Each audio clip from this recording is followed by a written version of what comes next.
എന്താ അലിക്ക? എന്താണ് അലിക്ക? എന്താണ് എന്താ പറഞ്ഞ?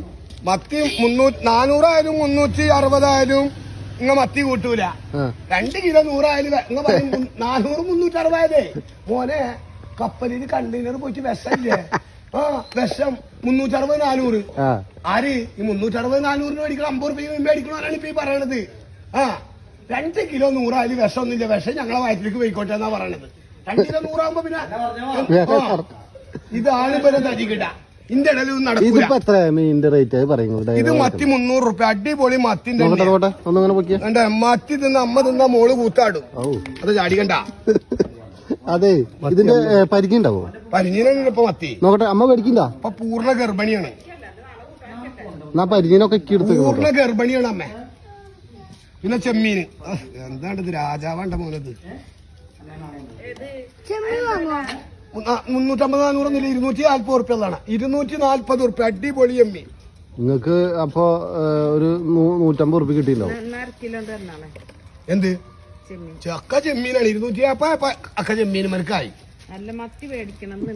മത്തി വിലയാണമ്മ. മത്തി വില കുറയും. എങ്ങനെ മത്തി ഉണ്ടാവണം? ഇത് ഇങ്ങനെ ഈ വലയമെന്ന് ഇങ്ങനെ അയക്കണോരതാണിത്. അവർക്ക് ഒരു കൊട്ട 2 കൊട്ട. അതോ അവിടെ കൊടുന്നെച്ചാല് നിറച്ചിടീക്കൂല കച്ചവടക്കാര്. നോക്കട മോനെ 5000 അപ്പൊ 5100. അപ്പൊ മൂപ്പരുടെ 5200. അപ്പൊ ഞാൻ 5300. ഇങ്ങനെ ലേലം ചെയ്ത് കൂടി കൂടി പോകും. ഇതാണ് മീൻ കച്ചവടം.